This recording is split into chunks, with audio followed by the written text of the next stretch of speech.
Laurent Ruquier commence toujours son programme de la même manière.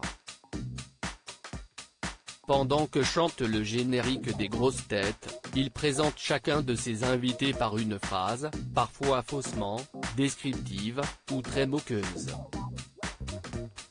Exemple non exhaustif de ce mardi 2 novembre, une grosse tête qui étale sa rillette au Mans et sa culture à Paris, pour introduire Stevie Boulet, ou encore un chanteur d'occasion et à la moindre occasion pour décrire Christophe Beaugrand. Si l'humour gras, le second degré et les taquineries sont quotidiennement au programme des grosses têtes, il semblerait que Laurent Ruquier se soit introduit sur un terrain glissant.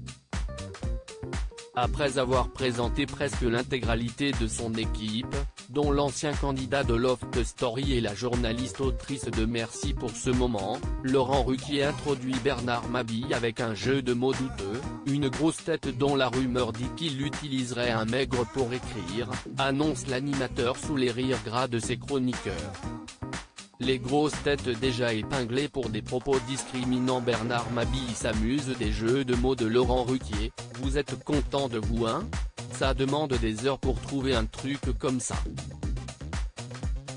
Un maigre quoi, lance l'humoriste, comprenant le parallèle entre son poids, et le terme anciennement utilisé pour définir une plume de l'ombre, qui écrit pour quelqu'un d'autre. L'hôte du plateau des grosses têtes répond à son interlocuteur en prenant bien soin d'éclairer son jeu de mots. Oui un maigre, j'ai pas dit un n-gré, se justifie-t-il. Le précédent terme, utilisé dès le XVIIIe siècle, pour décrire la fonction d'un écrivain fantôme, a été officiellement banni en 2017 pour laisser sa place à d'autres termes comme prête-plume ou écrivain fantôme. En 2019, un chroniqueur avait déjà été repris pour une imitation douteuse de Aya Nakamura. En décembre 2021, l'AJL, association des journalistes LGBTQ+, avait dressé une étude sur les propos discriminants au sein de l'émission.